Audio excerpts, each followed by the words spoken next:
Hello everyone, if you ever wondered how to replace cracked grout, so in this video I'm gonna show you how. So first you just need to remove the old grout by using multi-tool. If you don't have it, don't worry, you can buy hand tool called grout rake. You can order it or buy nearest DIY shop next to your home. When you're removing old grout, you need to make sure so you're not damaging the tiles. After removing the grout where it's needed, just wash that and start putting new grout. You can buy ready mixed grout or powder grout,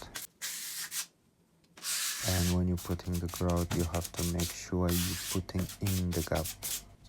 It's not hard to do it, anyone can do. After putting the grout you have to wait 15 minutes to dry and start wiping it with wet sponge. Make it nice and smooth and take off all extra grout on the tiles. If this video was useful, please let me know in comment section, and don't forget to like the video and subscribe. See you next time.